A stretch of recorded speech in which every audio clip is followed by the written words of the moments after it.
Iri mo ba? Bilisan mo! Papa! Sige, kaya mo yan! Sige, ipusin mo! Sige, kaya mo yan! Sige! Ilabas mo ba? Sige, kaya mo yan! Bilisan mo! Para makita ko na yung panganay ko!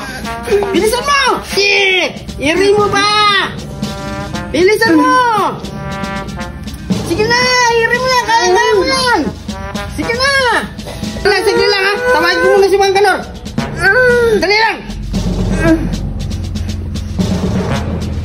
Hello Mang Kanor! Tulungan muna ako dito! Nanganganak si Merjin eh! Sige na Mang Kanor! Tulungan nyo ka! Nanganganak na si Merjin! Bilisan nyo! Kanina pa nga ako dito eh! Hindi nyo mailabas-labas yung anak namin! Sige na! Umiiwi na ako! Hindi malumalabas yung baby namin!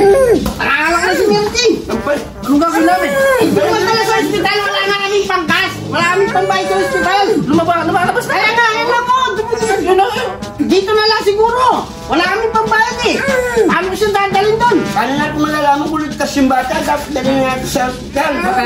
Wala nga kaming pambayad sa hospital! Lumabas na! Pabayaan ko na lang siguro dito mga anak! Kahit ka naman Ay, anong magagawa ko? Wala ka naman. Iri mo na! Sige! Kaya mo yan! Labas mo! Ayun na! Lumalabas na! Konti na lang! Sige! Yan! Sige ba? Yan! Ayun mo! Konti na lang! Papa! Papa daw! Papa daw! Papa, gutom ba? Papa!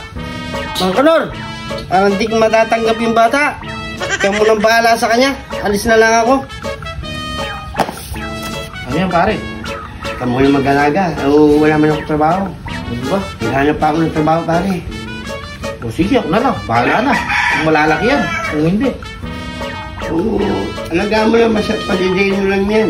Gatos ka naman katapat yan. Tsaka...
Pero, hindi ko nagawa mo ka ako